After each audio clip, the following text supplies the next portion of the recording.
Hello everyone. Welcome to our channel Konaseema trader. ఈ వీడియోలో అందరూ తప్పకుండా ఇన్వెస్ట్ చేయవలసిన కొన్ని స్టాక్స్ గురించి డిస్కస్ చేద్దామండి. అందులో మొదటిది ఏంటంటే జొమాటో. ఈ పేరుని మీరు వినే ఉంటారు. వీళ్ళ బిజినెస్ మోడలింగ్ అయితే ఆన్‌లైన్‌లో ఫుడ్ సర్వీస్ చేయడం అండి. వీళ్ళ మెయిన్ బిజినెస్ మోడల్ అయితే. వీళ్ళ యొక్క మార్కెట్ క్యాపిటల్ విషయానికొస్తే వీళ్ళ యొక్క మార్కెట్ క్యాపిటల్ వచ్చి 1,72,206 కోట్లండి. ఈ స్టాక్ కరెంట్ ప్రైస్ అయితే రూ. 195 ఉంది. 50 వీక్‌లో హైగా అయితే ఇది రూ. 200 వరకు వెళ్ళింది. లోగా అయితే రూ. 52 నెక్స్ట్ దీని యొక్క బుక్ వాల్యూ రూ. 22 ఉందండి. డివిడెండ్ అనేది ఎటువంటిది వీళ్ళు ఇవ్వడం లేదు. ఆర్ఓసిఈ -5.79% ఉందండి. ఆర్ఓఈ రిటర్న్ ఆన్ ఈక్విటీ -5.91% ఉందండి. ఫేస్ వాల్యూ రూ. 1 ఉందండి.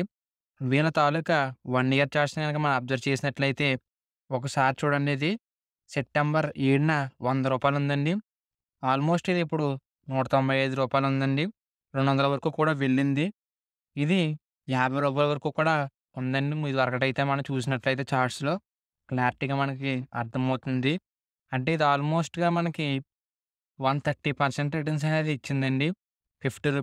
70 ఆ టైంలో కూడా నేను స్టాక్‌ని అబ్జర్వ్ చేశాను. నేను ఇందులో ఆల్రెడీ ఇన్వెస్ట్ చేసిన వాడినే. అందుకనే అందరూ కొనుక్కోవాలనే ఇప్పుడు చెప్తున్నాను. ఎందుకు అంటే ఒకసారి కింద వీళ్ళ తాలూకా ప్రాఫిట్ అండ్ లాస్‌ని ఒకసారి అబ్జర్వ్ చేద్దామండి. మనకు అర్థమవుతుంది నేను ఎందుకు చెప్తున్నానది. వీళ్ళ తాలూకా ఒకసారి కాంపిటీటర్స్ చూడండి ఇక్కడ కనిపిస్తూ ఉంటాయి మీకు స్క్రీన్ మీద. క్వార్టర్ రిజల్ట్స్‌కి వద్దామండి ఒకసారి. వీళ్ళ యొక్క ఆపరేటింగ్ ప్రాఫిట్ చూడండి డిసెంబర్‌లో 51 క్రోర్స్ ఉందండి. సెప్టెంబర్‌లో -47 క్రోర్స్ లాసెస్‌లో ఉన్నారు. జూన్‌లో -48, మార్చ్‌లో -226 క్రోర్స్ అండి. డిసెంబర్ 2022లో -366 క్రోర్స్. నెక్స్ట్ సెప్టెంబర్‌లో చూడండి -312 క్రోర్స్. వీళ్ళు లాసెస్ నుంచి ప్రాఫిట్‌లోకొస్తున్నారండి. ఒకసారి చూడండి అక్కడి నుంచి మైనస్ తగ్గుతూ, తగ్గుతూ వీళ్ళు పాజిటివ్‌కైతే వస్తున్నారండి. ఎప్పుడైనా ఒకటే గుర్తుపెట్టుకోవాలి మనం ఇన్వెస్ట్ చేసేటప్పుడు. మనం ఏ కంపెనీ అయితే ఇన్వెస్ట్ చేస్తున్నామో అది లాసెస్ నుంచి ప్రాఫిట్‌కి రావాలండి. అప్పటికే మనకి మంచి గ్రోత్ అనేది ఉంటుంది.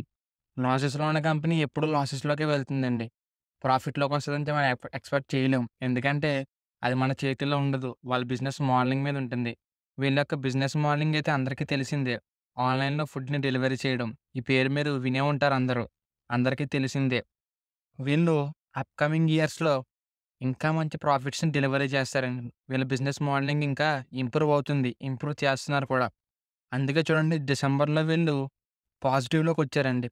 ఇంకా అప్‌కమింగ్ క్వార్టర్స్‌లో పాజిటివ్‌కెళ్తున్నారు. అందుకని మనం ఏం చేయాలంటే, వీళ్ళు పాజిటివ్‌కి వెళ్ళి, ఈ స్టాక్ ప్రైస్ 200, 300 అయిపోయాక బాధపడేదానికన్నా, ఇప్పుడే మనం మెల్లిమెల్లిగా ఇన్వెస్ట్ చేసుకోవడం బెటర్ అండి.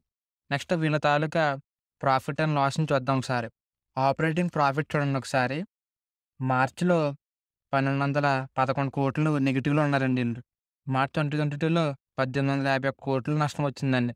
మార్చ్ 2021లో 467 కోట్లు అనేది లాస్‌లో ఉన్నారు. వీళ్ళు మెల్లిమెల్లిగా లాసెస్ నుంచి ప్రాఫిట్‌లోకి రావడానికి ట్రై చేస్తున్నారండి. ఎప్పుడైనా సరే ఏదైనా కంపెనీ బ్రేక్ ఈవెన్ పాయింట్ దగ్గరికొచ్చిందంటే ఖచ్చితంగా అది ప్రాఫిట్‌లోకే వెళ్తదండి. నో ప్రాఫిట్, నో లాస్ ఉండాలి. ఖచ్చితంగా అప్పుడు ప్రాఫిట్‌లోకెళ్ళే అవకాశాలుంటాయి.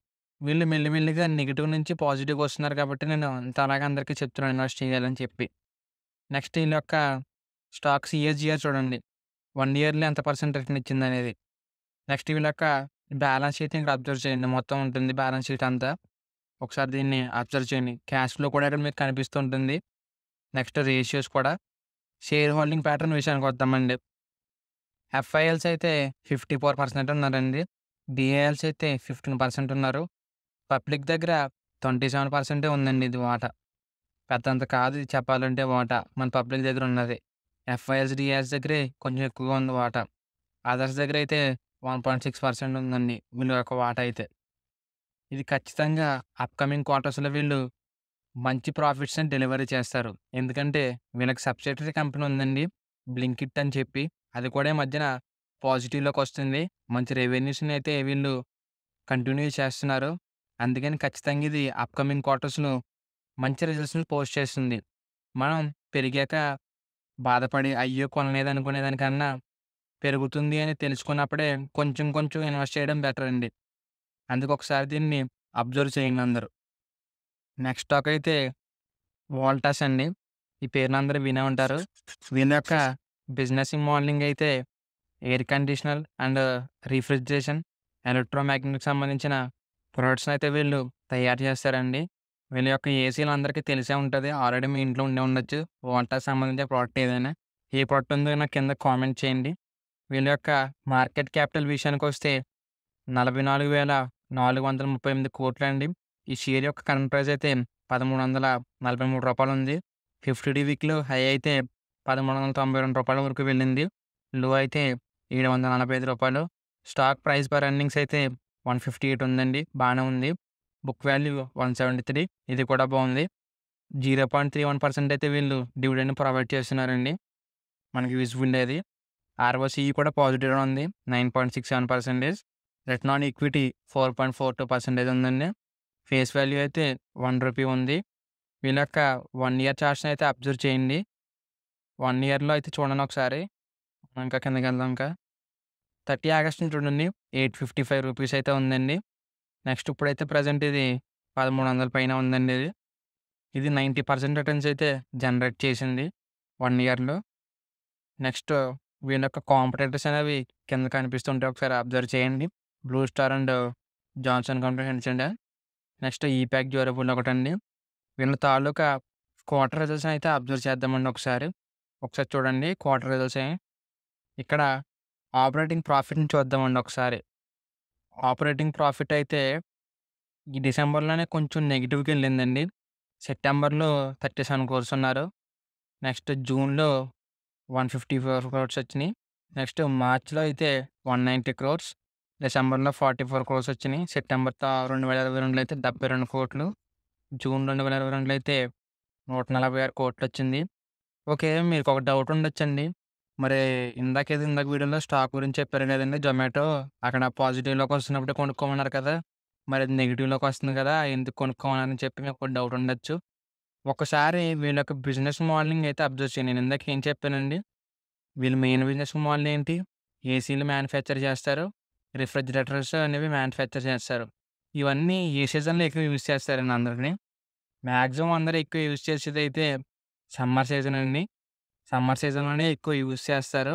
అందుకని ఒకసారి చూడండి వీళ్ళి ప్రాఫిట్ కూడా మార్చ్‌లోని, జూన్‌లోనే ఎక్కువుంటుంది. ఒక్కసారి మీరు అబ్జర్వ్ చేయండి. మీకొక క్లారిటీ వస్తుంది నేను ఎందుకు చెప్తున్నాననేది. నెక్స్ట్ వీళ్ళ తాలూకా ప్రాఫిట్ అండ్ లాస్‌ని అబ్జర్వ్ చేద్దామండి. ఒకసారి చూడండి. మార్చ్ 2023లో అయితే 454 కోట్లొచ్చిందండి. మార్చ్ 2022లో అయితే 572 కోట్లొచ్చింది. మార్చ్ 2021లో అయితే 580 కోట్లు. మార్చ్ 2025లో అయితే నెక్స్ట్ 618 కోట్లొచ్చిందండి. బానే ఉంది. కొంచెం ఫ్లక్చుయేషన్స్ ఉన్నా మనం భయపడాల్సిన అవసరం లేదు. ఎందుకంటే సమ్మర్ సీజన్‌లో ఖచ్చితంగా పెరిగే స్టాక్ అండి ఇది. నేను చెప్తున్నాను అందరికి కొనుక్కోమని. ఖచ్చితంగా మీరు అబ్జర్వ్ చేయండి. నేను దీనికొక టైమ్ ఇస్తున్నాను. ఆ టైం ఏంటంటే జూలై వరకు ఇస్తాను. చూడండి జులైకి ఈ షేర్ ప్రైస్ ఎంతెళ్తదనేది చూద్దాం. అప్పుడు నేను మళ్ళీ ఇంకొక వీడియో చేస్తానండి దీని గురించి. నేనిప్పుడు ఏదైతే చెప్తున్నానో మొన్న పెన్నీ స్టాక్స్ గురించి చెప్పాను. ఆ పెన్నీ స్టాక్స్ మరియు ఈ స్టాక్స్ జూలైలో ఎలా ఉన్నాయనేది మళ్ళీ ఒకసారి ఒక రివ్యూ వీడియో చేద్దామండి దాని మీద. అప్పుడు మీకు అందరికి ఒక క్లారిటీ వస్తుంది. నేనప్పుడు చెప్పినప్పుడు ఎంతున్నయి, తర్వాత నెక్స్ట్ ఎంత వరకు వెళ్ళినయని. ఈ సీజన్ అయితే సమ్మర్ సీజన్ అండి. ఖచ్చితంగా పెరుగుతుంది. ఎందుకంటే ఏసీస్ అండ్ రిఫ్రిజిరేటర్స్ అందరూ ఈ టైంలోనే ఎక్కువగా బై చేస్తూ ఉంటారండి. అందుకే ఖచ్చితంగా వీళ్ళ షేర్ ప్రైస్ అనేది ఇంక్రీజ్ అవుతుంది. మొన్న 3 డేస్ బ్యాక్ అయితే బిగ్ గ్యాప్ అప్ అయ్యి షేర్‌లో మంచి ప్రైస్‌కైతే వెళ్ళిందండి. ఆల్మోస్ట్ 1200 నుంచి 1300 వరకు పెరిగిందండి. బానే పెరిగింది ఇది షేరు. ఇంకా పెరుగుతుంది ఖచ్చితంగా. ఈ స్టాక్ ప్రైస్ సీఏజీఆర్ చూడండి ఒకసారి 10 ఇయర్స్‌కి ఎంతుంది? 5 ఇయర్స్‌లో ఎంతున్నది? 3 ఇయర్స్‌కి ఎంత? 9% వచ్చింది. నెక్స్ట్ 1 ఇయర్‌లో అయితే 62% వచ్చింది. రిటర్న్ ఆన్ ఈక్విటీ కూడా చూడండి ఒకసారి లాస్ట్ ఇయర్‌లో 4% అయితే రిటర్న్ ఆన్ ఈక్విటీ జనరేట్ అయింది. బ్యాలెన్స్ షీట్‌ని ఇక్కడ అబ్జర్వ్ చేయండి. ఇక్కడ ఉంచుతున్నాను. నెక్స్ట్ క్యాష్ ఫ్లోస్ కూడా ఇక్కడ మీకు కనిపిస్తుంది స్క్రీన్ మీద. రేషియోస్ కూడా ఇక్కడ ఉంటాయి. షేర్ హోల్డింగ్ ప్యాటర్న్ విషయానికి వద్దాం. ప్రమోటర్స్ దగ్గర 30% ఉందండి. ఎఫ్ఐఎస్ దగ్గర అయితే 17% ఉంది. డిఐఎస్ దగ్గర అయితే 37% ఉందండి. గవర్నమెంట్ దగ్గర కూడా ఉందండి వీళ్ళకి కొంచెం వాటా. 0.1%. పబ్లిక్ దగ్గరైతే 15% ఉందండి. చెప్పాలంటే ఆల్మోస్ట్ ఆల్ అందరి దగ్గర కొంచెం కొంచెం ఈక్వల్‌గా ఉంటుందండి. డీఐఎస్ దగ్గరే ఎక్కువ వాటా ఉన్నట్టుగా అనిపిస్తుంది. గవర్నమెంట్ దగ్గర కొంచెం ఉంది. పబ్లిక్ దగ్గర కూడా పెద్దంత కాదు. 15% అండి. ప్రమోటర్స్ దగ్గర ఎక్కువుంది ఇది. ప్రమోటర్స్ అండ్ డీఐఎస్ దగ్గర ఎక్కువ కనిపిస్తుంది. వీళ్ళ వాటా అయితే. చూడండి ఒకసారి దీని గురించి అబ్జర్వ్ చేయండి. ఈ స్టాక్ ప్రైస్ ఎక్కువ కదా బ్రో! దీనికన్నా పెన్నీయే బెస్ట్ కదా అంటారా? నేను పెన్నీ స్టాక్స్ ఆల్రెడీ చెప్పాను. ఒకసారి అవి వాచ్‌లో పెట్టుకొని వాటి యొక్క మూవ్‌మెంట్‌ని అబ్జర్వ్ చేసి, మీ దగ్గర ఎంతైతే ఉందో క్యాపిటల్ దాన్ని బట్టి చూసుకొని ఇన్వెస్ట్‌మెంట్ చేయండి. గుడ్డిగా నేను చెప్పానని చెప్పి ఎవరు ఇన్వెస్ట్‌మెంట్ చేయొద్దు.